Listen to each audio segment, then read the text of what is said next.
Hey guys, thanks for watching. Thanks for listening. This is your host Thomas Tyree from On the Hot Podcast. Today, this will be the Combat Series episode number 54 for you guys today. Of course, this episode is going to be coming out on all four of our platforms, our Instagram account, our Facebook account, our YouTube account, and our Apple Podcast account. So let's go ahead and dive into the first segment of the Combat Series this week. I'll be sharing my fight summary on the fight that took place this weekend in the sport of boxing between Gervonta Davis and Frank the Ghost Martin. So another chapter was written in the lightweight division this weekend as Gervonta Davis successfully retained his WBA lightweight title, defeating Frank Martin by knockout in the 8th round last night in the sport of boxing. So my thoughts on this fight that transpired last night. Me personally, I am a happy man. I mean, as you guys see at the t-shirt, I'm a happy man because the 15-month layoff for Gervonta Davis was absolutely worth it. It was worth the wait because last night's fight was an absolute thriller in the lightweight division between Gervonta Davis and Frank Martin. And Tank, in order to defeat Frank Martin, who was an up-and-coming fighter in the lightweight division, a really good fighter in his own unique way, but Gervonta Davis used his IQ, he used his skills, he used his power to knock out Frank Martin in the 8th round, something that I predicted last week on the Combat Series. And I love when people say Gervonta Davis only has power, because that's an absolute lie, and he shows it in every single performance that Tank is an all-around complete fighter, one of the best in the world today, a pound-for-pound great. And he's smart as hell in that boxing ring. His style right now, to me right now, is unbeatable right now, 135, 140. And I know anybody is beatable in combat sports, but the way how Gervonta Davis is displaying his performances, I don't know anybody that can truly beat him right now in those two respective divisions. That footwork that he displayed with the uppercut shot to finish him off, to go with the left hook, oh my gosh, that was a chef's kiss right there. But I will say that in this fight, before the stoppage, I had the fight scored 4-3 in favor of Gervonta Davis. I had Frank Martin winning the first 3 rounds, and after that, Gervonta Davis absolutely took off after he collected data against Frank Martin. Frank Martin did have those good 3 rounds. I'm not taking those away from Frank Martin, but I just scored the fight 4-3 in favor of Gervonta Davis in a very close fight before the stoppage in the 8th round. So overall, I'm absolutely thrilled with the performance. I'm thrilled with how the fight went. And I'm actually thrilled with how all 4 of the fights went last night on the PBC card. Something I will also take note to, they're doing an absolute great job putting together these pay-per-view fights that now on Amazon Prime. Every fight last night on the card was a 50-50 fight and did feel like a 50-50 fight. It felt like the underdogs truly had a chance to defeat the favorites last night. So I liked how the PBC did that as well. I think they should do that moving forward. So what's next for Gervonta Davis? So this is how I'm going to predict how the lightweight division goes from here on out for the future. So here's my prediction.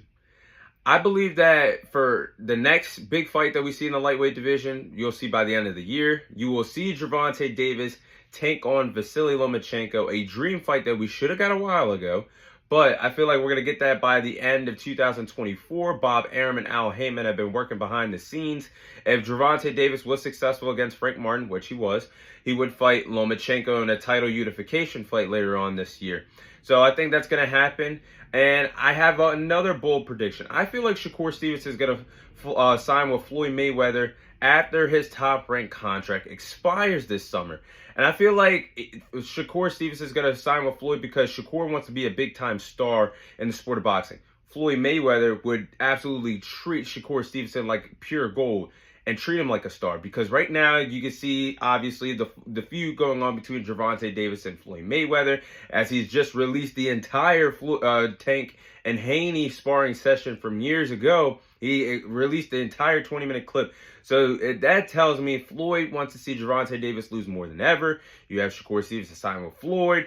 Fingers crossed Gervonta Davis beats Lomachenko. You have Gervonta Davis versus Shakur Stevenson, possibly for all the gold at the 135-pound division, being a undisputed championship fight at some point in 2025. That's how I could see this playing out. And the reason why I say I can see Shakur Stevenson signing with Floyd is because Shakur Stevenson is dying to be a pay-per-view star in the sport of boxing. As a pound for, in my opinion, a top 10, Shakur Stevenson is a pound for pound top 10 fighter right now in the sport of boxing. He has the accolades, former unified champion, several time world champions in 3 different weight classes.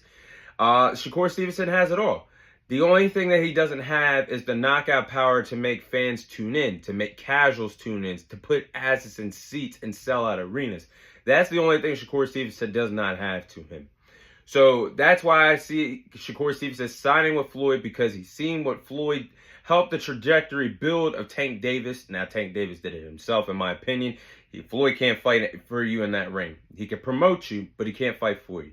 Now, I see him signing because Shakur has said several times in the past he idolizes all-time greats and legends in sport of boxing, like Floyd Mayweather, like Terrence Crawford, like Andre Ward. The list goes on. So I feel like Shakur Stevenson would have no problem signing with Floyd Mayweather after his contract expires with Bob Arum in Top Rank next month, after his final fight when he fights Artur Tunyan.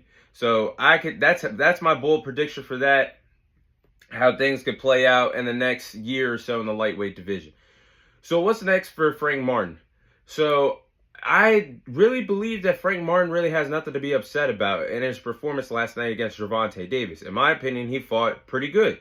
And I do believe that whether he campaigns and stays at 135 or moves up to 140, Frank Martin will be a world champion very soon in the sport of boxing. I see a lot of potential in him.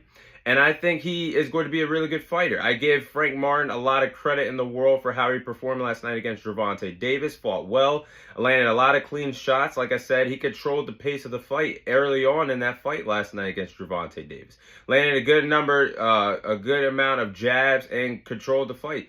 And I just feel like the game plan last night by Derek James, I didn't understand it. Why would you have Frank Martin, who never boxes comfortably off his back foot, let Gervonta Davis walk him down over and over and over again, not fighting in different angles? As we saw, Frank Martin was pressed up on the ropes by Gervonta Davis several times, and that's really what Frank Martin in the finish, staying by the ropes like you were Muhammad Ali and getting clipped like that. That's just, I thought that was a bad game plan by Derek James. No adjustments. In the later part, after round 4, I see him really no adjustments in the corner of Frank Martin. He was still landing shots, but I thought he fought pretty good last night, and I do believe he's going to be a future world champion. So head held high, and didn't really let the moment get to him. I mean, I was surprised. He was hanging with Tank. Like I said, I scored it 4-3 in favor of Tank before the stoppage. 4-3, that's anybody's ball game if there wasn't a stoppage. So I think Frank Martin has nothing to be ashamed of. I think Errol Spence has Frank Martin being signed under Errol Spence. Definitely he will have a bright future in the sport of boxing, and this will not be his last big fight. Like I said, a future world champion in my eyes. So those are my thoughts on that is my fight summary on the Gervonta Davis versus Frank Martin card that took place last night in the sport of boxing.